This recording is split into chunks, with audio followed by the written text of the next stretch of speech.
Si pudiera uno aplicar el adagio popular al lenguaje judicial, podríamos decir que el tiro le salió por la culata. Aida Victoria Merlano, famosa influencer, hija de la excongresista, también condenada, Aida Merlano. Ella fue condenada en primera instancia por un juez, pero le había concedido la posibilidad de pagar la pena en su casa. Pues resulta que apeló esa decisión y ahora el Tribunal Superior de Bogotá les dijo: aumento la condena a 13 años, 8 meses y además ya no podrás estar en la casa. Tendrás que irte a pagar la condena a una prisión tras las rejas. Esto fue lo que nos dijo hace un par de días en una entrevista que le hice aquí sobre estos temas tan polémicos la famosa influencer.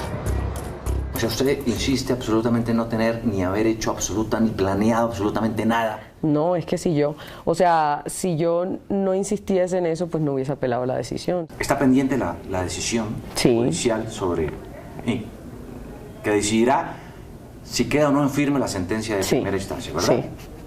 ¿Ha pensado en eso? Sí. ¿Piensa mucho en eso? No. No, porque si yo pienso mucho en eso, no cambio, mis pensamientos no cambian para nada lo que va a pasar al final. Entonces, yo ahora mismo estoy en libertad, estoy feliz, me siento plena y estoy viviendo mi vida. Si yo decido atormentarme con ese tipo de pensamientos, ahí es donde aplica la frase: el sufrimiento es opcional. ¿Para qué yo sufro? Eso es como darme látigo de gratis. Hoy estoy libre, hoy soy feliz, hoy me siento plena, voy a vivir mi vida. Mañana veremos qué pasa. ¿Y si llegara a suceder? Me pongo a trabajar desde mi casa. Afortunadamente, al ser influencer no tengo que asistir a ningún, no tendría por qué trabajar fuera de mi casa. ¿Pero podría o no podría existir una restricción? Pues yo no sé, el juez podría decidir restringírmelo, pero al final del día yo tengo derecho al trabajo, es un derecho que ya tengo adquirido porque trabajo de las redes sociales, y pues me parece a mí que sería inconstitucional que me priven de mi derecho al trabajo, siendo que, como te acabo de mencionar, de mi trabajo no solo vivo yo, vive mi papá, vive mi abuela, vive mi madrina, mi mamá, mi hermano, o sea, soy yo quien sostiene a su familia. 7:16 de la noche, mientras Colombia está sumida ahora en un debate político de si apoyar o no o respaldar una futura asamblea constituyente, pues la realidad es que las trascendentales reformas como la pensional en el Congreso no avanzan, no prosperan. Y lo cierto es que en las calles muchísimos trabajadores como usted, querido televidente, como yo, nos preguntamos: ¿lograremos algún día pensionarnos? Le traslado esa pregunta a mi querida Lina María Sandoval, quien se dio la tarea de ponerle la lupa a este polémico, e importantísimo tema. Hola, Lina. Juanita, televidentes, la verdad es que esa es una gran pregunta. Hoy en Colombia existen muchas personas peleando para poder pensionarse. Mientras tanto, en el Congreso de la República, pues hay resistencia con la reforma pensional. Quienes se oponen a la reforma pues han usado los recursos que son válidos en el debate político y que sin carreta se han usado de lado a lado en otras ocasiones. Pero vamos a lo que a la gente le interesa. ¿Qué propone esta reforma y qué cambiaría? Vamos a ver mi caso. Lina María Sandoval. Tengo 30 años, he cotizado aproximadamente 520 semanas. Debo cumplir, también de acuerdo a sentencias y decisiones de la Corte, 1000 semanas. Para la época que me vaya a pensionar, eso ya va a estar en pie. Me faltan entonces más o menos 480 semanas. Eso sería 10 años, es decir, a los 40 años ya tendría las semanas, pero la edad de pensión para las mujeres es 57 años. Entonces tengo que esperar a tener 57 años. Lo que recomiendan es que uno siga hasta que llegue la edad. Si fuera hombre sería diferente porque ellos se pensionan a los 65 y con 1300 semanas. Bueno, eso por un lado. Ahora, yo cotizo hoy en Colpensiones todo mi salario. Digamos que si se aprueba la reforma pensional y gano más de 3 salarios mínimos, esos 3 salarios mínimos los tengo que cotizar en Colpensiones porque todos iríamos a Colpensiones hasta 3 salarios mínimos. Si usted gana más de esos 3 salarios mínimos, se iría a fondo privado. Eso es un gran cambio que tienen que tener. Hoy en día, pues las personas están en fondos privados y Colpensiones y están sufriendo por las diferencias. Encontramos a una señora que tiene un grave problema y no se ha podido pensionar por esta diferencia. Vamos a verlas.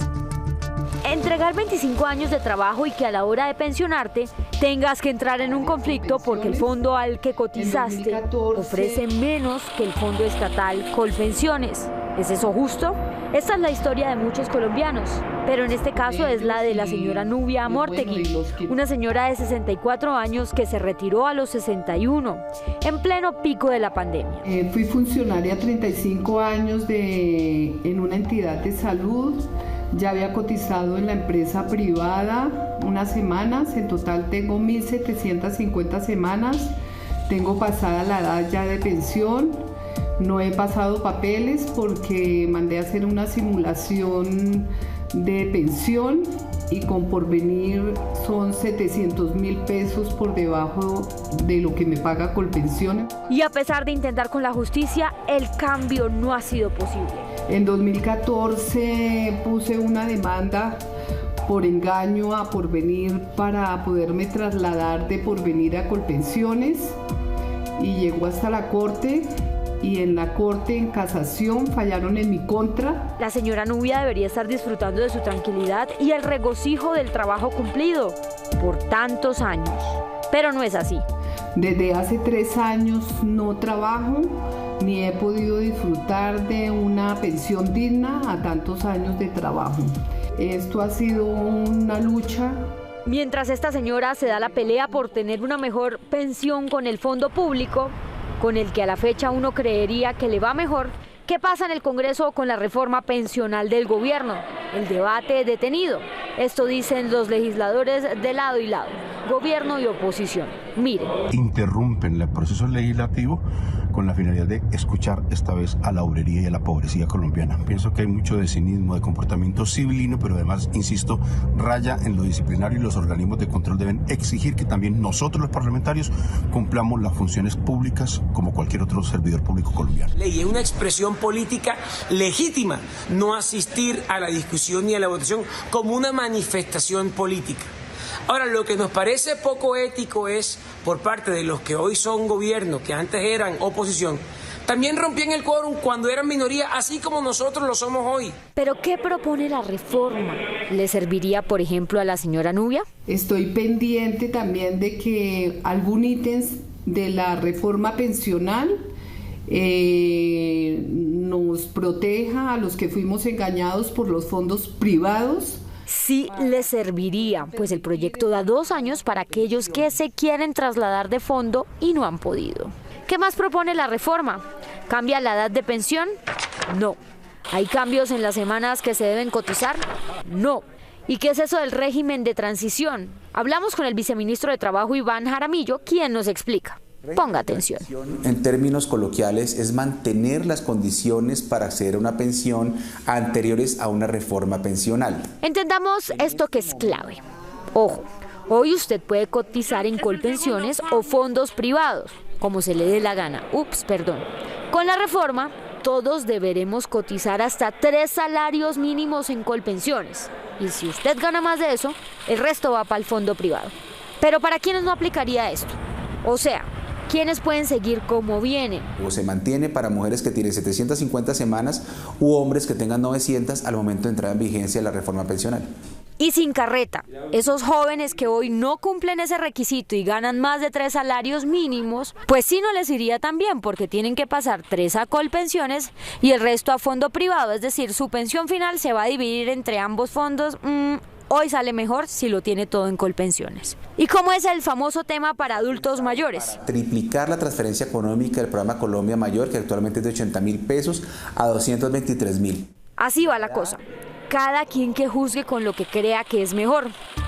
Nos fuimos a las calles a hablar sobre la propuesta polémica de una asamblea constituyente. Reescribir la Constitución del 91 a estas alturas, ¿realmente vale la pena? Vean.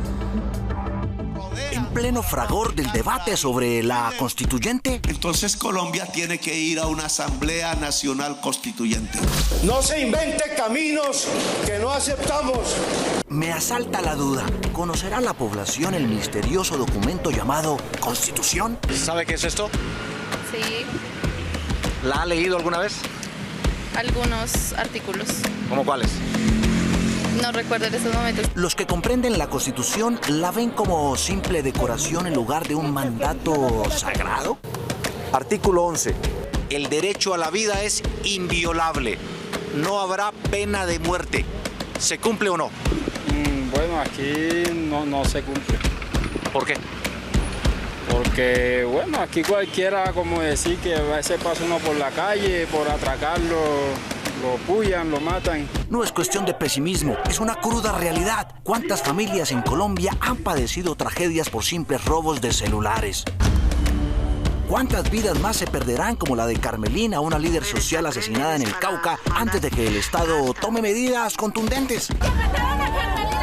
En teoría, nuestra Constitución proclama el derecho a la vida, pero ¿no es acaso la realidad fuera de sus páginas muy distinta y desalentadora?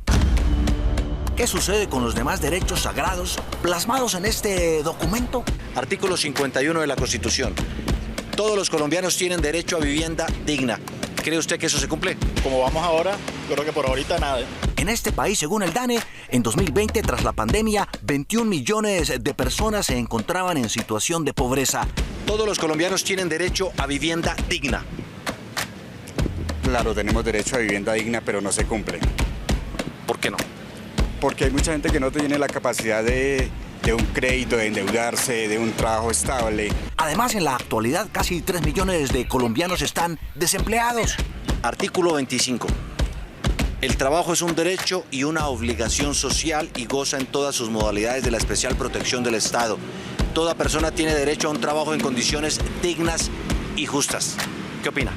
No, eso sí es duro para trabajar acá, la verdad. Ni qué decir de este otro derecho. Artículo 67 de la Constitución Política. La educación será gratuita en las instituciones del Estado sin perjuicio del cobro de derechos académicos a quienes puedan sufragarlos. ¿Usted cree que se cumple ese derecho en Colombia? La verdad yo no creo. Presten atención a este joven de Arauca que vive en Bogotá y que ha debido costear su propia educación y endeudarse hasta el cuello. Yo vengo de Saravena, Arauca, y para nosotros es muy difícil poder acceder a la educación gratuita. Entonces nos toca endeudarnos con entidades para poder acceder a la educación superior. Ahora, el presidente está obsesionado con modificar el texto constitucional, como si solo reescribirlo hiciera el milagro. ¿Qué dice ahí? No sé leer. ¿No sabe leer? No leer. ¿Ha oído de la Constitución Política? Sí, un poquito. ¿Qué ha oído? De todo. ¿No sería mucho más sensato cumplir finalmente lo que ya está plasmado en estas páginas? Todos los colombianos tienen derecho a vivienda digna, artículo 51. ¿Ese derecho se cumple en Colombia? No se cumple y no se ha cumplido. Políticamente es manejado por los señores de derecha y siempre ellos han hecho que no se cumpla. Siempre la política de la vivienda es para los ricos, no para los pobres. A lo largo de nuestra historia hemos tenido 9 constituciones políticas y más de una docena de asambleas constituyentes. ¿Y realmente ha cambiado la desigualdad? Por ejemplo, ese trabajador ambulante que está ahí, ¿tiene un trabajo en condiciones dignas y justas? No. ¿Qué ocurriría si nos embarcamos en una nueva asamblea constituyente? Presten atención a las reflexiones de este destacado constitucionalista. El que se embarque en esa aventura incierta, pues corre el riesgo de no obtener las mayorías en el Congreso, o incluso, como ocurrió en Chile, corre el riesgo de perder las elecciones y que sea la oposición la que tenga la mayoría en la asamblea. Finalmente, ¿será la reescritura de la Constitución la solución a todos nuestros problemas? La Constitución tiene 380 artículos. Artículo 49 de la Constitución Política. Se garantiza a todas las personas el acceso a los servicios de promoción, protección y recuperación de la salud. ¿Se cumple ese derecho en Colombia? No, para nada. ¿Y podemos cambiar eso redactando otro artículo de la Constitución en ese sentido? Esto viene por lo de la Asamblea Constituyente de Petro. No, yo creo que el man movió la pierna mal, o sea, realmente lo que toca hacer es hacer cumplir la Constitución, no cambiarla, porque la Constitución del 91 es muy bella. No nos engañemos, como alguien apuntó sabiamente por ahí, nuestra Constitución de 1991 no está escrita para hombres, sino para ángeles.